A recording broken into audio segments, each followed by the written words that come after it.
আজকেই কিন্তু কোচবিহারে রাসমেলার ভাঙা মেলা। দেখো কত সুন্দর সুন্দর ফুল গাছ। এই গাছগুলো কিনতে কিন্তু আজকে আমরা গিয়েছি, আমি আর মাই গিয়েছি কিনতে। জানো তো আজকেই কিন্তু কোচবিহারের মেলা শেষ, তার জন্য সবাই না আজকেই নাকি গাছ কিনতে যায়। খুব সুন্দর সুন্দর আর কি গাছ হয়। এই দেখো কত ছোট ছোট লঙ্কার চারা, এগুলো একদম খুবই ছোট, তার জন্য আমরা নিইনি। আর দেখো এটা হচ্ছে চপ খাওয়ার লঙ্কা। এই গাছটা আমার খুব ভালো লেগেছে।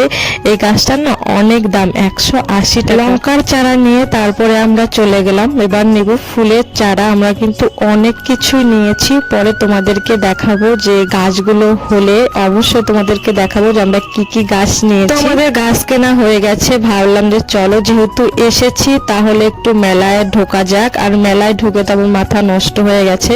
দেখো একদিকে দোকান ভাঙছে আর একদিকে কি ভিড়। কালকে রাত্রেই কিন্তু মেলার লাইট আর কি কেটে দিয়েছে, তবু ভিড়ের শেষ নেই। এখন বাজে দুপুর 3টের সময়, দেখো রাত্রেও বা এত ভিড় হয় না। আমার তো মাথা নষ্ট হয়ে গেছে ভিড় দেখে। আজকে আমি মেলার থেকে কোনো কিছুই কিনিনি, তোমাদের দাদাভাইয়ের জন্য শুধু কেনা হয়েছে। এই দেখো এই সাইডের পুরোটাই কিন্তু হচ্ছে ভেলপুরির দোকান। এই মেলাতে না ভেলপুরিটা আর কি বেশি। দেন আমাদের কিন্তু তোমাদের দাদাভাইয়ের জন্য কেনাও হয়ে গেছে। ভাবলাম যে চলো যেহেতু এসেছি তাহলে ফুচকা খাওয়া যাক। আমরা ফুচকা খেলাম এখন আর কি। এই যে ফুচকার দোকান। আমার শরীরটাও বেশি ভালো লাগছিল না, তার জন্য আর কি হেসে হেসে ভিডিও করতে পারছি না, তোমরা একটু ম্যানেজ করে নিও।